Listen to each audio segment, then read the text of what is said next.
हे भैया, यदि आप अजय हमें लेकर ना गए तो फिर आप लक्ष्मण का मुख दोबारा ना देख सकेंगे।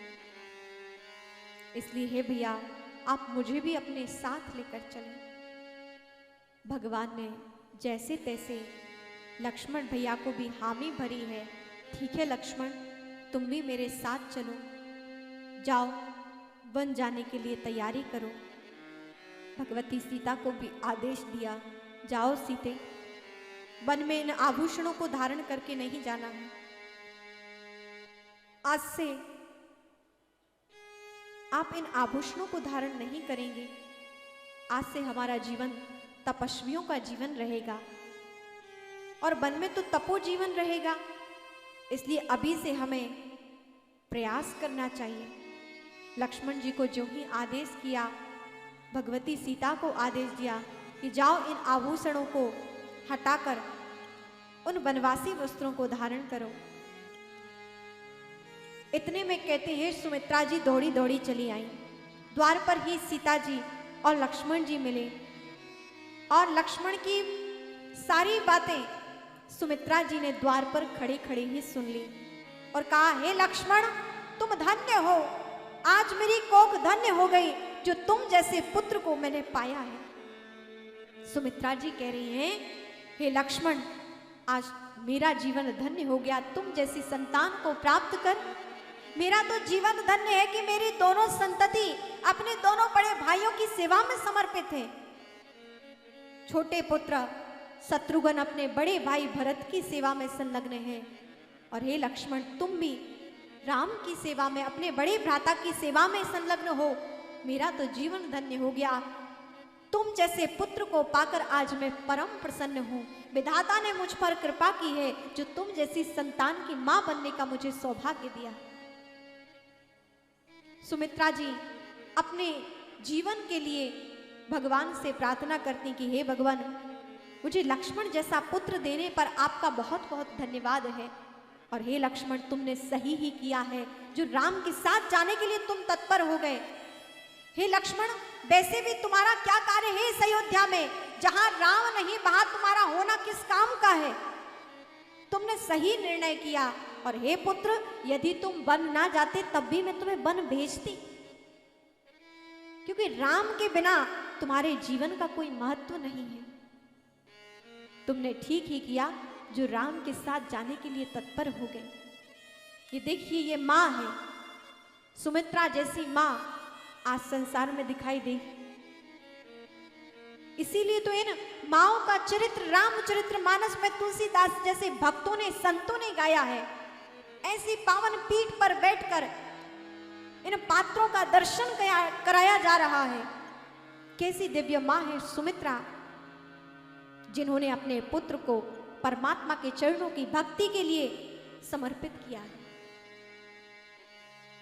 और प्रत्येक माँ का ये कर्तव्य होता है कि वो अपनी संतान को जैसा बनाना चाहे वैसे बन जाती है।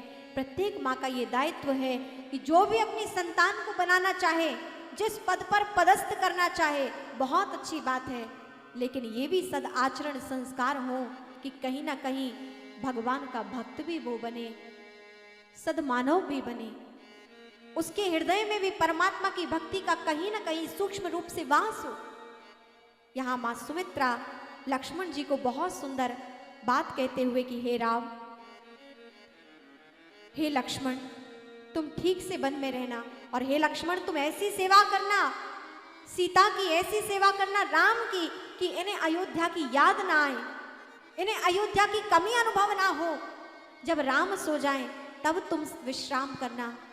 तुम्हारे आज से मैं मां नहीं हूं, तुम्हारे पिता आज से दशरथ जी पिता नहीं है, आज से तुम्हारे पिता राम है और तुम्हारी मां आज से सीता है। इन्हीं की सेवा के पश्चात जो कुछ बच जाए खाने के लिए वो तुम पाना लक्ष्मण। इस प्रकार तुम राम और सीता की सेवा करना। धन्य है मां सुमित्रा जो इतनी सुंदर बात लक्ष्मण जी को कहती है। और कहते हैं लक्ष्मण जी भी माँ का आशीर्वाद लेकर अपने कक्ष में गए तो वहां देखा उर्मिला जी खड़ी हुई है। उर्मिला जी को ज्यों ही पता चला कि मेरे प्राणनाथ मेरे पति लक्ष्मण बड़े भैया राम जी के साथ और भाभी श्री सीता जी के साथ जा रहे हैं। तो उर्मिला जी प्रार्थना करती हैं कि हे नाथ आप मुझे भी वन में लेकर चलें। जिस प्रकार भैया राम की सेवा माँ सीता करेंगी, देवी सीता करेंगी, उसी प्रकार मैं भी आपकी सेवा करूंगी। लक्ष्मण जी ने कहा माँ मेरी सेवा का तुम्हें समय ही नहीं मिलेगा, मैं तो पूरी समय भगवान राम और माँ सीता की सेवा में रहूंगा और वहां विश्राम कैसा, वहां तो मुझे विश्राम ही नहीं मिलेगा, मुझे तो सदैव इनकी सेवा में संलग्न रहना है। तो क्या मैं आपकी सेवा से वंचित रहूंगी? क्या मैं आपकी सेवा के लिए चलने के लिए योग्य नहीं हूं? लक्ष्मण जी कहते हैं हे उर्मिले, तुम्हारा यहां पर रहना ही ठीक है, क्योंकि तुम्हारा ये त्याग कोई और नहीं जानेगा और तुम ही रुदन करोगी। तुम तो हमारी शक्ति हो, प्राणाधार हो, तुमसे मुझे शक्ति मिलती है। इसलिए हे उर्मिला तुम यहीं रहकर माँ की सेवा करो, पिताजी की सेवा करो। माँ कैकेयी बहुत दुखी हैं, इसलिए तुम उनकी सेवा करना। और जानते हो मैं वन में क्यों जा रहा हूँ?